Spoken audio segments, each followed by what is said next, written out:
hit you with a few rapid fire questions about other teams in the SEC. What do you expect out of Texas A&M here with the Mike Elko era launching?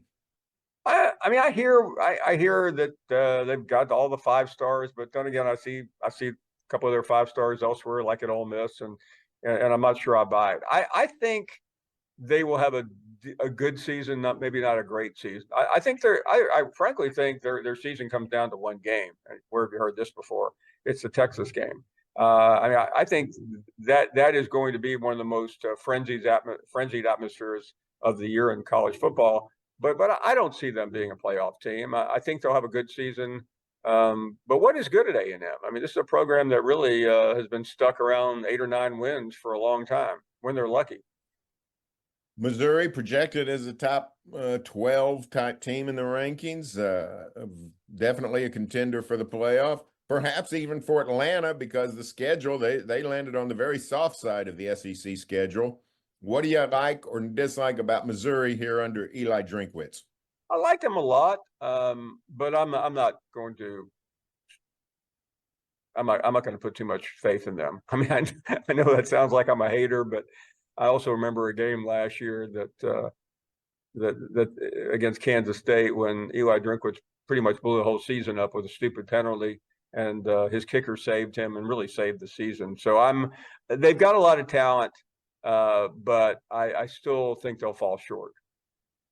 Ole Miss, Lane Kiffin always makes everything interesting. He looks like he's got a loaded roster, pretty good schedule. Mississippi going to make the playoff? I would say no.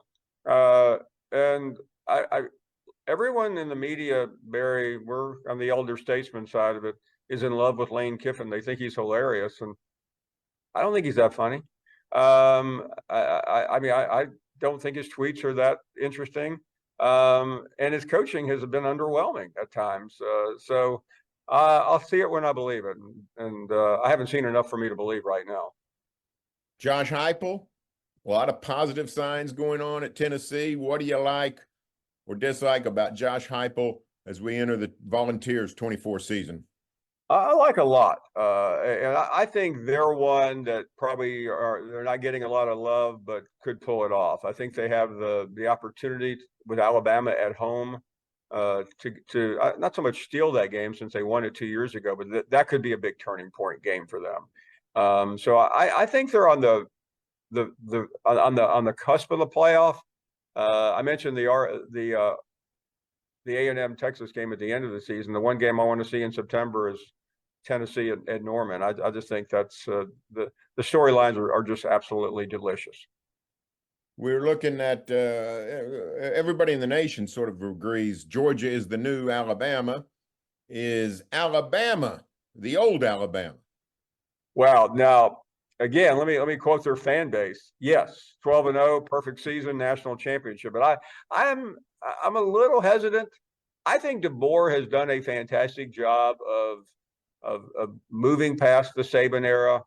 But I worry a little bit about all the players that have left that program and who has taken their place. I think Milroe, I know he came in 6th in the Heisman last year, Barry, but how much do you trust him? I think against Georgia, against Oklahoma late in the year, at LSU, at Tennessee, I think they're on the cusp of the playoff.